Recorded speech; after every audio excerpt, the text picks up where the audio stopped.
आज हम लोग बात करने वाले हैं बीए पार्ट 1 हिस्ट्री ऑनर्स का चैप्टर 6 हम लोग चैप्टर 6 का भाग 2 तक बहुत अच्छा से पढ़ लिए थे। देखिए इसमें पढ़ क्या रहे थे, महाजनपद के बारे में पढ़ रहे थे और महाजनपद में ये पढ़ रहे थे कि उस समय कैसे 600 ईसा पूर्व से के बाद से लगभग 600 ईसा पूर्व से 320 ईसा पूर्व के बीच के हम पढ़ रहे थे। भारत के इतिहास कब से कब तक पढ़ रहे थे? 600 से लेकर 320 ईसा पूर्व के बीच पढ़ रहे थे कि इसके बीच क्या क्या परिवर्तन हुए। तो एक तो हुआ महाजनपद उत्पन्न होने लगे थे, महाजनपद कैसे जो जनपद थे वो महाजनपद कैसे बने लगे थे, राजा कैसे सेना रखने लगे थे, ये सब बहुत अच्छे से पढ़ लिए थे। अब हम लोग पढ़ेंगे कि यहाँ पर नगर बाजार का उदय होने लगा था, क्योंकि शुरुआती दौर में जैसे 600 ईसा पूर्व से मतलब पहले 600 ईसा पूर्व से पहले वैदिक सभ्यता था। तो वैदिक सभ्यता में ग्रामीण अधिकतर जो क्षेत्र थे वो ग्रामीण क्षेत्र थे, सिर्फ राजा ही जो थे वो कुछ ज्यादा सेना रखते थे और उनके पास ही ज्यादा धन होता था और नगर बाजार का उदय नहीं हुआ था, उतना बड़ा बड़ा नगर बाजार नहीं बना था। लेकिन 600 ईसा पूर्व के बाद जब बड़े बड़े राजा बनने लगे और गांव के लोग जो थे वो अपना अपना सामान उत्पादन करने लगे, सामान नए नए बनाने लगे, नए नए शिल्पकार उत्पन्न होने लगे, तो नगर बाजार बड़े बड़े नगर बाजार का उदय होने लगा। थोक विक्रेता जब होने लगे तो बड़े बड़े नगर बाजार का उदय होने लगा। तो ये नगर बाजार का उदय कैसे हुआ, क्या हुआ, यही पूरा डिटेल में पढ़ेंगे। अगर इससे पहले वाला भाग का वीडियो आप नहीं देखे हैं तो लिंक डिस्क्रिप्शन में होगा, प्ले लिस्ट का, वहां से देख सकते हैं, प्ले लिस्ट में भी जाकर देख सकते हैं। तो चलिए हम लोग शुरू करते हैं, नगर बाजार का उदय कैसे हुआ। अब हुआ ये कि जब राजा बड़े बड़े होने लगे तो राजा बड़े कैसे होते हैं, जनता के टैक्स से, यानी जनता भी धनी होने लगी थी और उनका सामान का उत्पादन बढ़ने लगा था, यानी थोक विक्रेता होने लगे थे, तो बड़े बड़े बाजार उत्पन्न होने लगे थे। और गांवों से देखिए मान लीजिए छोटे छोटे गांव हो गए, कई गो छोटे छोटे गांव, एक बड़ा सा बाजार में सभी जो विक्रेता थे यानी लोग थे ये अपना सामान उत्पादन करके और बड़े से बाजार में लेकर जाते थे। ये बाजार हो गया और ये गांव हो गया, यानी गांवों से सामान बनाकर कहां पर लेकर जाया जाता है, बाजार। अभी भी देखिएगा कि ऐसे शहरों में तो मान लीजिए वो शहर में ही सामान उत्पादित होते हैं, लेकिन गांव में जो भी उत्पादन होता है वो कहां पर लेकर जाते हैं, शहरों में, ताकि थोक विक्रेताओं के पास बेच सके एक साथ। कोई भी अगर मान लीजिए कोई सामान बना रहा है या किसी का भी उत्पादन, जैसे चावल का उत्पादन हो रहा है, तो चावल का उत्पादन हो रहा है तो बहुत बड़ी मात्रा में चावल गांव में तो बेच नहीं सकता, कहां पर बेचेगा ये। अब मान लीजिए गांव में इसके जैसे बहुत सारे लोग चावल उत्पादन करने वाले हैं, तो ये चावल तो कोई खरीदेगा नहीं, तो कहां पर ये लोग लेकर जाते हैं, अभी भी बाजार में ही लेकर जाते हैं। ठीक वैसे ही बड़े बड़े बस्तियां बनने लगी थी, यानी बड़े बड़े बस्तियों का निर्माण होने लगा था, बस्तियों का निर्माण होने लगा था, समझिए, होने लगा था। और उसके बाद थोक विक्रेता उत्पन्न हुए, थोक विक्रेता उत्पन्न हुए और एक खास मुहल्ला बनने लगता था, एक खास सामान का खास मुहल्ला, जैसे मिठाई के लिए एक प्रसिद्ध मुहल्ला हो गया कि इस मुहल्ला में सिर्फ मिठाई ही मिलता है। तो अभी भी देखिएगा बहुत सारे जगह जैसे मिठाई गली अलग होता है, मिठाई गली के ही नाम से उसको जाना जाता है, जहाँ पर बहुत सारी मिठाइयां मिलती है। कपड़ा गली जो होता है कपड़ा के ही नाम से जाना जाता है कि उस गली में सिर्फ कपड़ा का ही दुकान है। अभी देखिएगा ठीक वैसे ही उस समय भी होने लगे थे। मिठाई का जो मुहल्ला था वो अलग होने लगा था, कपड़ा वाला मुहल्ला अलग होने लगा था, और भी अलग अलग जो सामान थे वो सामान बनाने वाला अलग होने लगा था। जो अनाज वाला मुहल्ला था कि सिर्फ उसमें अनाज ही मिलेगा, अनाज ही बेच सकते हो, खरीद सकते हैं, वो मुहल्ला सब अलग होने लगा था। यानी अलग अलग उत्पादों के लिए अलग अलग जगह होने लगे थे, अलग अलग उत्पादों के लिए अलग अलग जगह, यानी जगह अलग अलग क्या होने लगे थे, जगह होने लगे थे। तो इसी को द्वितीय नगरीकरण कहते हैं। यहीं से शुरू हुआ द्वितीय नगरीकरण, यानी 600 ईसा पूर्व के बाद द्वितीय नगरीकरण शुरू हुआ और इसको सेकेंड अर्बन रेवोल्यूशन भी कहते हैं, ध्यान रखिएगा, सेकेंड अर्बन रेवोल्यूशन भी कहते हैं। अब समझिए इसको, बात को ध्यान से, कि द्वितीय नगरीकरण क्यों कहते हैं। पहला नगरीकरण कब हुआ था, बताइए। तो पहला नगरीकरण सिंधु घाटी के समय हुआ था, जो कि लगभग 2300 से 1750 ईसा पूर्व तक माना जाता है। कहीं कहीं आपको मिलेगा 2400 से 1750 ईसा पूर्व तक मिलेगा, कहीं 2500 से भी मिलेगा। तो 2300 से लगभग हम यहाँ पर लिख भी देते हैं, 2300 से 1750 ईसा पूर्व तक जो सभ्यता चला था, सिंधु घाटी सभ्यता, ये तो पहले से भी चल रहा था। तो जो चला था इसको प्रथम नगरीय सभ्यता बोलते हैं और इसको द्वितीय नगरीकरण बोलते हैं। क्या बोलते हैं? द्वितीय नगरीकरण बोलते हैं। ये प्रथम था कि कौन था, सिंधु घाटी वाला क्या था, प्रथम था, क्योंकि वहां पर पहले नगर बने थे। और उसके बाद वो सब नष्ट हो गया। फिर ये ग्रामीण गांवों में लोग रहने लगे। जैसे उसके बाद वैदिक सभ्यता आया तो वहां पर गांव में लोग रहते थे, फिर से नगर बनने लगे थे और राजा अब बड़े बड़े महलों में रहने लगे थे। अब राजा क्या हुआ था, राजा महलों में रहने लगे थे, महलों में रहने लगे थे। अब आपको ये नहीं ना बताना पड़ेगा महल किससे बने होते थे। महल ईंटों से बने होते थे और बड़े बड़े पत्थरों से भी बड़े बड़े पत्थरों की सहायता ली जाती थी और बड़े बड़े महल बनने लगे थे। महल छोटा थोड़े बनेगा। और ये किसके पैसे से बनते थे, कुल जनता के पैसे से। जनता अमीर होने लगी थी। अब इसको समझिए, बड़े बड़े महल में राजा रहने लगे थे, कर्मचारी रखने लगे, कर्मचारी रखने लगे थे, मंत्री रखने लगे थे और उसके बाद बड़े बड़े सेना रखने लगे थे। ये सब क्या होने लगा था, रखने लगे थे। बहुत बड़ी मात्रा में परिवर्तन आया था वहां पर। कहां पर, सेकंड अर्बन रेवोल्यूशन भी इसको कहते हैं और द्वितीय नगरीकरण भी कहते हैं। यहां से शुरू हो गया था। अब यहां से अब क्या हुआ, अपनी ऊंचाई पर ये पहुंचने लगे थे राजा। आगे बढ़ते हैं। इसी के बाद नवीन धार्मिक क्रांति शुरू हो गई। अब धर्म का भी प्रचार प्रसार हो रहा था, इसमें धर्म का भी प्रचार प्रसार हो रहा था और यहाँ से नवीन धार्मिक क्रांति भी शुरू हो गई, जिसमें सबसे पहले हम लोग पढ़ेंगे जैन धर्म के बारे में। जो नवीन धार्मिक क्रांति में सबसे पहले हम लोग किस धर्म के बारे में पढ़ेंगे, नवीन धार्मिक क्रांति। ध्यान रखिएगा, नवीन धार्मिक क्रांति। धार्मिक क्रांति का मतलब अलग अलग धर्म उत्पन्न होने लगे थे, धार्मिक क्रांति। अब इसमें देखिए, सबसे पहले हम लोग जैन धर्म के बारे में पढ़ेंगे। हम बोले थे ना इसमें जैन धर्म के बारे में, बौद्ध धर्म के बारे में, इसके बाद बौद्ध धर्म के बारे में पढ़ेंगे। तो सबसे पहले हम लोग जैन धर्म के बारे में पढ़ेंगे। अब देखिए जैन धर्म के बारे में, अब आप लोग पहले से भी जैन धर्म के बारे में जानते होंगे, नहीं तो इसमें पूरा डिटेल में हम जैन धर्म के बारे में पढ़ेंगे। अब समझिए, जैन का मतलब, ये जैन किससे उत्पन्न हुआ है, जीन शब्द से उत्पन्न हुआ है। किससे उत्पन्न हुआ है, जैन जीन शब्द से उत्पन्न हुआ है, जीन शब्द से उत्पन्न हुआ। अब देखिए, जीन का मतलब ये होता है विजेता होता है। इसका अर्थ क्या होता है, विजेता, यानी कि जिसने संसार के सभी जो कष्ट है, दुखों पर विजय पा लिया हो, अपनी इंद्रियों पर नियंत्रण कर लिया हो, यानी सब चीज पर ये नियंत्रण कर लिया, वो क्या होता है, वही जीन कहलाता है। और वो क्या होता है, विजेता का अर्थ यहाँ पर वही हुआ कि जो सब चीज पर कंट्रोल कर लिया, यानी अपने मन पर भी कंट्रोल कर लिया, यानी आसपास की चीजों पर भी क्या हुआ, कंट्रोल कर लिया। वो क्या कहलाता है, वही जीन शब्द, यानी कि जैन किससे बना है, जीन शब्द से, यानी कि इसका अर्थ विजेता होता है। अब समझिए, इसमें तीर्थंकर हुए। इसमें कौन हुए, तीर्थंकर उत्पन्न होते थे, यानी कि संस्थापक से लेकर इसमें कुल 24 को तीर्थंकर हुए। यहाँ पर जो नए नए परिवर्तक आए उसको तीर्थंकर कहा जाता था। परिवर्तक यहाँ पर क्या हुए, तीर्थंकर का रूप लेने लगे। यानी सबसे पहले जो तीर्थंकर थे वो थे ऋषभ देव।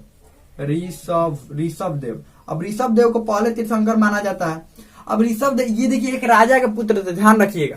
ऋषभ जो देव थे ये राजा के पुत्र थे। इन्होंने ही जैन धर्म की स्थापना किया। जैन धर्म के संस्थापक कौन माने जाते हैं, ऋषभ देव। और इन्होंने जैन धर्म का प्रचार प्रसार किया। कैसे प्रचार प्रसार किया, इन्होंने तपस्या से मुक्ति का मार्ग कैसे ढूंढा, तपस्या से मुक्ति का मार्ग ढूंढ लिया कि जीवन से मुक्ति कैसे मिलती है, यानी कि जीवन से सांसारिक ये दुखों से मुक्ति कैसे मिलता है। इन्होंने तपस्या से वो मार्ग ढूंढ लिया और ज्ञान प्राप्त किया और लोगों को क्या देने लगे, उपदेश देने लगे। तो यहाँ से जैन धर्म उत्पन्न हुआ। अब ऋषभ देव के बाद देखिए, मुख्य रूप से कुल 24 को तीर्थंकर हुए, लेकिन हम लोग पढ़ते हैं 3 को तीर्थंकर के बारे में। बीच वाले ज्यादा तीर्थंकर के बारे में नाम उनका नहीं आता है, ज्यादा कुछ नहीं पूछा जाता, इसीलिए हम लोग बस 3 को तीर्थंकर के बारे में पढ़ते हैं। अब इसके बाद 23वें तीर्थंकर पार्श्वनाथ थे। ध्यान रखिएगा, पार्श्वनाथ, ये देखिए, ये भी राजा के ही पुत्र थे। ध्यान रखिएगा, इन्होंने अपना, देखिए ये ऋषभ जो देव थे ना, इन्होंने अपना राज पद त्याग कर तब संन्यास ग्रहण किया था। ध्यान रखिएगा, इन्होंने अपना राज पद त्याग दिया था और तब संन्यास ग्रहण किया था। ठीक, पार्श्वनाथ जो भी थे, ये भी थे, इन्होंने भी राज पद त्याग कर और उसके बाद क्या किया था, ये ग्रहण किए थे, ये जैन धर्म ग्रहण किया था। अब समझिए, ये 23वें तीर्थंकर थे, ये पहले थे, ये 23वें थे। पार्श्वनाथ थे, इन्होंने भी ये तपस्या को ही अपना मार्ग अपनाया, तपस्या को ही अपना मार्ग बनाया। और उसके बाद इन्होंने 4 महाव्रत दिए। इन्होंने कितने महाव्रत दिए, 4। ध्यान रखिएगा, 4 गो महाव्रत। और ऐसे करके इसको नोट्स में बना लीजिएगा, 4 गो महाव्रत दिए। और देखिए, पहला महाव्रत क्या था, सत्य। पहला इनका महाव्रत क्या था, सत्य। दूसरा अहिंसा। सत्य अहिंसा का जो हम आज नाम सुनते हैं ना, ये बहुत दिन पहले से ही उत्पन्न हुआ है। ध्यान रखिएगा, अहिंसा, सत्य अहिंसा। अहिंसा का मतलब जानते हैं, हिंसा ना करने वाला, मारपीट झगड़ा वगड़ा ना करने वाला। सत्य मतलब सही बोलना, अहिंसा। अस्तेय, और उसके बाद अपरिग्रह। अब अस्तेय का मतलब होता है चोरी न करना, चोरी न करना, और उसके बाद धन संचय न करना। यहाँ पर अपरिग्रह का मतलब होता है अपरिग्रह, अपरिग्रह का मतलब होता है धन संचय न करना। धन संचय देखिए दिखाई नहीं ना दे रहा है, कहाँ लिखे, इधर लिख देते हैं, इधर लिख देते हैं 4 नंबर अपरिग्रह, अपरिग्रह लिख लीजिएगा। धन संचय न करना, धन संचय न करना, इसका अर्थ क्या होता है? धन संचय न करना। तो देखिए आपसे पूछा जाता है कि 4 महाव्रत सबसे पहले किसने दिया था जैन धर्म में? तो यही पार्श्वनाथ जो थे वो 4 गो महाव्रत दिए थे, और इनके पिता काशी के, ध्यान रखिए, काशी के राजा थे, तो इनको भी राजा ही बनना था, लेकिन इन्होंने राजा न बनकर सन्यास का मार्ग अपनाया, सन्यास का मार्ग अपनाया और 4 को महाव्रत दिए। किसके लिए? जो जैन धर्म के जो भी अनुयायी थे, जैन धर्म के जो भी अपनाते थे, उनके लिए ये 4 को महाव्रत दिए। और उसके बाद ये इन्होंने जैन धर्म के प्रचार प्रसार में अपना जीवन व्यतीत किया और इन्होंने ये उपदेश देना शुरू किए। उसके बाद जैन धर्म के 24वें तीर्थंकर, ये शायद लिख लिए होंगे ना, क्या करें मिटा, इधर लिखें, चलिए इधर लिख देते हैं।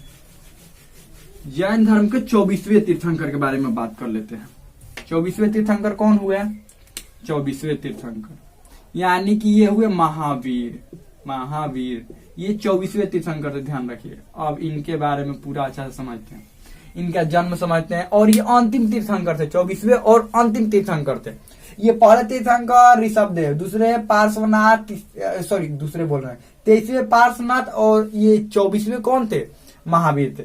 अब इनका जन्म कब हुआ? जन्म पहले देख लेते हैं, जन्म कब हुआ? इनका जन्म 599 ईसा पूर्व और 540 ईसा पूर्व माना जाता है, ईसा पूर्व माना जाता है, ईसा पूर्व। लेकिन ऐतिहासिक रूप से इसे ही माना जाता है 540 वाला, आपको 2 को मिल जाएगा, तो 540 वाला ही ऐतिहासिक रूप से ज्यादा प्रमाणिक माना जाता है। 599 माना जाता है, लेकिन 540 ही ये ज्यादा प्रमाणिक माना जाता है। इनका पिता का नाम सिद्धार्थ था।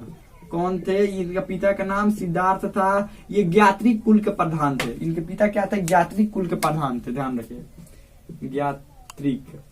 ज्ञात्रिक कुल के प्रधान, कुल के प्रधान ज्ञात्रिक। माता का नाम त्रिशला, ध्यान रखिएगा, माता त्रिशला, त्रिशला, ये सब नोट्स बनाते जाइएगा। माता त्रिशला, पत्नी का नाम, इनकी शादी भी हो गई थी, पत्नी का नाम यशोदा, यशोदा। इनकी बेटी का नाम क्या था? बेटी का नाम था प्रियदर्शनी, प्रियदर्शनी, प्रियदर्शनी। और उसके बाद प्रियदर्शनी, और इसके बाद इनका दामाद का नाम था, दामाद नाम था जमाली। बड़े भाई का नाम, बड़े भाई का नाम, बड़े भाई का नाम नंदी वर्मन, नंदी वर्मन। अब देखिए समझिए, इनका जन्म हुआ था 540 ईसा पूर्व में। पिता का नाम सिद्धार्थ, माता का नाम त्रिशला, पत्नी यशोदा, बेटी के नाम प्रियदर्शनी, दामाद जमाली, बड़े भाई नंदी वर्मन। अब समझिए, ये जो अपना गृह त्याग कब किए थे? गृह त्याग किए थे, गृह त्याग किए थे 30 वर्ष की उम्र में, 30 वर्ष की उम्र में ये गृह त्याग किए, वर्ष की उम्र में ये गृह त्याग, और अपने बड़े भाई नंदी वर्मन से आज्ञा लेकर ये गृह त्याग किए। और उसके बाद 12 वर्षों की कठोर तपस्या के बाद, कितने वर्ष के? 12 वर्ष के कठोर तपस्या के बाद इनको ज्ञान की प्राप्ति हुई। और कहां पर हुई ये ज्ञान की प्राप्ति? ये हुई रिजुपालिका नदी के तट पर, जुम्बिक ग्राम, जुम्बिक ग्राम, ग्राम का यानी गांव का नाम था जुम्बिक, नदी का नाम था रिजुपालिका, रिजुपालिका नदी का नाम था। और साल वृक्ष, वृक्ष का नाम था साल, और साल वृक्ष के नीचे इनको ज्ञान प्राप्त हुआ। यानी 30 वर्ष की उम्र में गृह त्याग किया था, 12 वर्ष के बाद कठोर तपस्या की थी। कितने वर्ष की उम्र में इनको ज्ञान की प्राप्ति हुई होगी बताइए तो? कितने वर्ष की उम्र में? 30 वर्ष की उम्र में गृह त्याग किए, 12 वर्ष कठोर तपस्या की, तो इनको ज्ञान प्राप्ति हो गई। तो कमेंट में लिखकर आप जरूर बताइएगा कितने वर्ष की उम्र में इनको ज्ञान प्राप्ति हुई होगी। चलिए ये कमेंट में, ये आपके लिए है कि ये कमेंट में आप जरूर लिखकर बताइएगा, और कि ये इनके कितने वर्ष की उम्र में इनको ज्ञान प्राप्त हुआ होगा। तो ये साल वृक्ष के नीचे। और उसके बाद इन्होंने इनको ज्ञान प्राप्त होने के बाद देखिए अब गृह त्याग किए थे, ये भी राजा के ही पुत्र थे, महावीर। अब देखिए यहाँ शुरू होता है, ऋषभदेव भी राजा के पुत्र, पार्श्वनाथ भी राजा के पुत्र, महावीर भी राजा के पुत्र। तो देखिए ये सब महावीर, और आगे अगर हम पढ़ेंगे ये बौद्ध धर्म, तो वो भी किसके पुत्र थे? राजा के पुत्र ही थे। यानी इन सबों ने राज गद्दी को त्याग कर सन्यास का मार्ग अपनाया। क्यों अपनाया? क्योंकि इनको पता था कि सन्यास ही सब कुछ है, और सन्यास का मार्ग अपनाने के बाद इनको मुक्ति कैसे मिलती है, क्या होता है, ये आगे ये अपने उपदेश में बताते हैं। अब देखिए, समझिए, इनको ज्ञान प्राप्ति होने के बाद ये उपदेश देना शुरू कर दिए, और इन्होंने 5 महाव्रत दिए। 4 को महाव्रत इनका था, और 5वां महाव्रत व्रत ब्रह्मचर्य इन्होंने उसमें जोड़ दिया। क्या जोड़ा? 4 को था, तो ये महावीर ने सत्य, अहिंसा, अस्तेय और अपरिग्रह, ये 4 को तो था ही। एगो 5वां किसने जोड़ा? महावीर ने 5वां ब्रह्मचर्य भी जोड़ दिया। तो ये लिख कर 4 को, और एक ब्रह्मचर्य भी लिख लीजिएगा, ध्यान रखिएगा। इसमें क्या लिख लीजिएगा? एक ब्रह्मचर्य, ध्यान रखिएगा। तो ये इन्होंने 4 को दिया था, पार्श्वनाथ 4 को दिया, महावीर एगो और बढ़ाए 5 को हुआ, यानी कि 5 को इन्होंने महाव्रत दिए। और अलग अलग जगह पर जाकर ये क्या करने लगे? प्रचार प्रसार करने लगे। किसका? जैन धर्म का। अब इसको हमें लगता है कि मिटा देते हैं। इसके आगे हम लोग इसका साहित्य देखेंगे, इसका साहित्य कैसा है, क्या है, ये पूरा डिटेल में पढ़ेंगे। इसको ये शायद लिख लिए होंगे, तो इसको मिटा देते हैं। तो चलिए आगे हम लोग शुरू करते हैं। इनका जो साहित्य था, ये जैन धर्म का जो साहित्य है, वो साहित्य प्राकृत भाषा में लिखा हुआ है। अधिकतर जो साहित्य किस भाषा में है? प्राकृत भाषा में। कुछ संस्कृत में भी है, लेकिन प्राकृत भाषा में अधिकतर है। अब इसमें आता है एक प्रमुख भागवती सूत्र आता है, भागवती सूत्र। अब देखिए, भागवती सूत्र के नाम आप पहले भी सुन चुके होंगे, क्योंकि ये महाजनपद, ये 16 महाजनपद की सूची भागवती सूत्र में मिला हुआ था। ये हम पहले भी बताए थे, जो कि एक जैन ग्रंथ है। हम पहले बताते थे भागवती सूत्र का जो मिला हुआ है भागवती सूत्र में 16 महाजनपद की सूची, वो एक जैन ग्रंथ है। आगे बढ़ते हैं। ये तो इनका सब देख लिया। हाँ, त्रिरत्न। अब देखिए 3 गो रत्न होता है, त्रिरत्न होता है इसमें। अब इसमें देखिए क्या क्या त्रिरत्न होता है, ध्यान समझिएगा। सम्यक ज्ञान, सम्यक आचरण, और सम्यक दर्शन होता है। सम्यक और क्या होता है? सम्यक दर्शन, यानी 3 गो इनके क्या है? रत्न है। और इनकी मृत्यु जो थी वो पावापुरी में हुई थी, ध्यान रखिएगा। इनकी मृत्यु जो हुई थी, क्या हुई थी? पावापुरी में। जगह जगह घूमकर ये प्रचार करने लगे। किसका? ये जैन धर्म का प्रचार। इनके बाद भी कई इनके शिष्यों ने भी इनका जो धर्म था, जैन धर्म, उसका प्रचार प्रसार किया। हम लगता है कि बहुत अच्छा समझ में आ गया होगा। इसमें आपको कुछ भी डाउट हो, कोई भी क्वेश्चन हो, तो कमेंट में पूछ सकते हैं। हमें लगता है कि बहुत अच्छा समझ में आ गया होगा।